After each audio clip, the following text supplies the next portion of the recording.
Police kept getting calls about a strange sea creature. Then they did a little digging.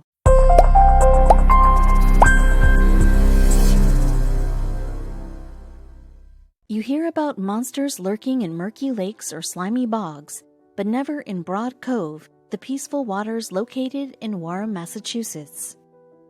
Known as the gateway to Cape Cod, the most threatening thing in Wareham's Broad Cove were rambunctious tourists, until one early October morning, when dozens of calls suddenly came in to the police station. Every shaken caller said the same thing: something weird was happening in Broad Cove. It's a shark. It's a seal. It's a mysterious sea creature that people in Massachusetts can't stop freaking out about. For one man, the story of the strange creature lurking in Broad Cove began with an alarming phone call, and another, and another. I started receiving calls on my personal phone around 6:30 a.m., said Gary Buckminster, the director of the Department of Natural Resources in Wareham. Typically, Buckminster only received personal calls if there was an emergency. This made what he heard when he answered the phone all the more confusing. All of the stories started out differently. One fisherman was casting his first line. A man was on his morning jog down the shoreline. A couple was walking their dog down the beach, when all of a sudden... All these stories ended with the same strange sighting: a creature wildly splashing around in the water. There was something odd about the way the creature moved, and it immediately caught the eyes of everyone who happened to see it. The jerky movements of the creature made the witnesses feel uneasy. What if it had accidentally ended up in the cove and was stranded there? What if it was injured and struggling to survive? What if it desperately needed help? Whatever was going on with the creature, it certainly didn't look like it was on a calming morning swim. One concerned witness thought it looked like an injured seal, so they immediately called 911. Another person, scared it was a shark, also dialed 911. Within minutes of the sighting, Buckminster's own phone started to ring with details about these bizarre sightings. The fact that his personal phone was getting emergency calls meant that the police department was getting inundated with non-stop emergency calls themselves. Eager to figure out what was going on at Broad Cove, and for the phone to stop ringing, Buckminster dispatched 2 DNR officers to begin a search of the cove. Meanwhile, his phone and the police line kept ringing off the hook. All because of concerned beachgoers. The unprecedented influx of calls about this weird creature started to overwhelm the DNR department, so Buckminster pleaded with the community on Facebook to stop calling them. It's important to keep the police dispatch free for potential emergencies, he said. But all the witnesses were adamant this strange creature in the water did count as an emergency, not only because it was unidentifiable, but because it seemed to be in distress. Thankfully, the 2 DNR officers arrived at the scene just in time. What they saw was much different from what the witnesses saw. Whereas the passerby saw an agitated shark or injured seal, the DNR officers saw a flopping dorsal fin moving swiftly through the cove. They immediately knew what the fin belonged to. A search of the area confirmed the officers' suspicions. There were no seals around, so the claim that it was an injured seal was incorrect. There also weren't any sharks in the water. So what was it that made all these people frantically call 911? The dorsal fin was immediately identified as belonging to a sunfish, a representative from the DNR told Today. This bizarre-looking sea creature had an equally bizarre story behind it, one Buckminster was more than happy to share on Facebook. First, the DNR assured the community that they were aware of a sunfish in Broad Cove. Then they succinctly updated everyone on the condition of the creature. It's swimming. It is not stranded or suffering. The sunfish is fine.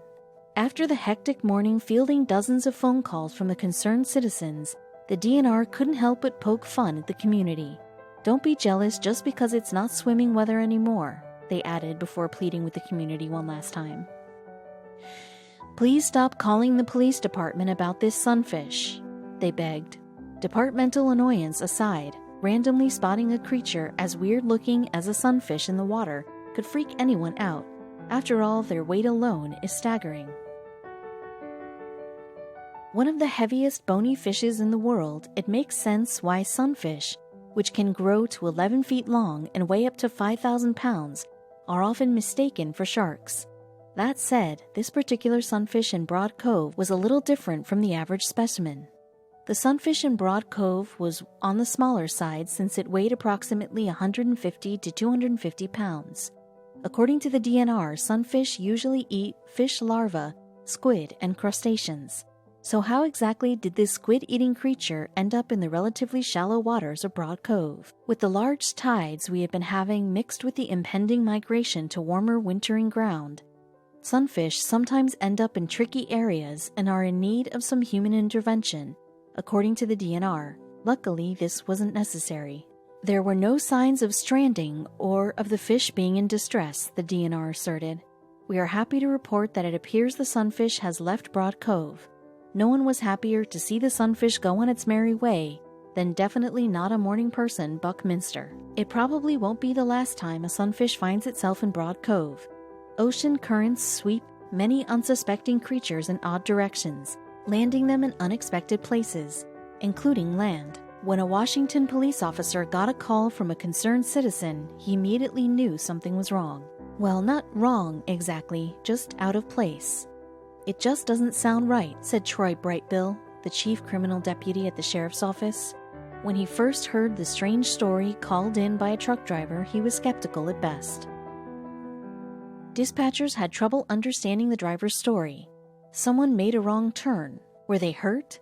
Did they need an ambulance? "I'm sorry," dispatchers told the stunned Good Samaritan, unsure if they heard him correctly. Had he said feline?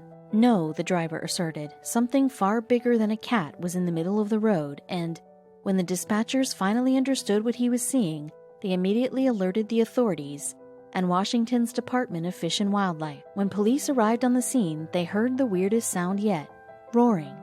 How on earth did a lion end up in Castle Rock? That's when they saw where the sound was coming from, and though the creature was missing a wild mane of hair, it definitely had whiskers. In the middle of the road was a sea lion. As the authorities looked on with shock, the sea lion waddled from one side of the road to the other, roaring and barking all the while. For the wildlife officers, 3 things were certain right from that first glance. The sea lion was female, around 600 to 700 pounds, and clearly lost. Still, the weirdest part for Scott Schroeder, one of the responding wildlife officers, was the location. He described the landscapes as a rolling forested area, not exactly a sea lion's usual haunt. But the authorities couldn't focus on the why of it all just then. They had to figure out how the heck they'd get this enormous sea lion back to where she belonged, without her hurting them or them hurting her. Unfortunately, sea lion wrangling isn't exactly covered at the police academy. The road they were all gathered on was dark, winding, and surrounded by thick woods. If an officer got too close, her small barks turned into a much scarier sound. Bone-chilling roars. She was very aggressive, Schroeder said of the alarmed animal. If you got within 20 feet of her, she would go after you. And to make matters worse, the authorities were quickly picking up on the sea lion's most unexpected skill. She was fast. As we've learned, they're fairly mobile on land, Brightbill said. Schroeder said the sea lion would lunge like an alligator at anyone who got too close. She was certainly full of spit and vinegar, he described, until she revealed another surprising trait. "There's no other way to say it," Schroeder declared. "They're fairly cute animals. It couldn't be denied, even to the shaken authorities, that the sea lion looked good on camera. She actually posed for a selfie with Sergeant Corey Huffing." One thing was clear to the officers. No matter how threatening she was, they wouldn't be able to wrangle her back to the water any time that night. They hoped that monitoring her overnight while she waddled her way back to the water would be the extent of their involvement, but they were wrong. The police received another 911 call, and then another. The problem was, it just kept moving, Brightbill said. She kept moving all right, just not towards the Columbian River where she came from. By the time the other officers found her, she was 2 miles from home. They couldn't just sit and stare at her any longer. They needed backup. By Sunday afternoon, crews from the Humane Society, the county's Public Works Office, the State Wildlife Department, and the Sheriff's Office had all arrived, and with one unified plan. Their mission? To corral the animal all the way back to the river. The abundance of smelt in the Columbian River made it a popular home for hundreds of sea lions. It was imperative that this wayward sea lion make her way home, and they could only get her there if they worked together. This was easier said than done. The team used large planks of wood to lead the jumpy sea lion in the right direction, making sure to keep their distance if she got frustrated. I think everybody had a full face of sea lion breath more than once, Schroeder described. Sea lion breath or not, the mission finally had a lucky break when the sea lion found herself in someone's driveway. The crews grabbed their wooden plank shields and, as carefully and non-threateningly as possible, slowly guided her towards the cage.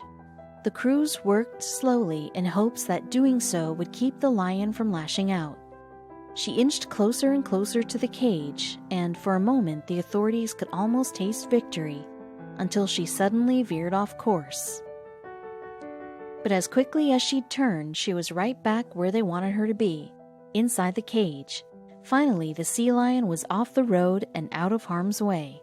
But the police couldn't relax just yet. With the sea lion in tow, the crews drove to Willow Grove boat ramp in Longview, where they returned her to the Columbia River. Schroeder, Brightbill, and the other crew members watched her swim away with just one thought. They knew that the tale of the lost sea lion and her perplexed rescuers would go down as one of the most bizarre and adorable happenings in Castle Rock. Surprisingly, though, many critters find themselves lost in quiet towns like Castle Rock.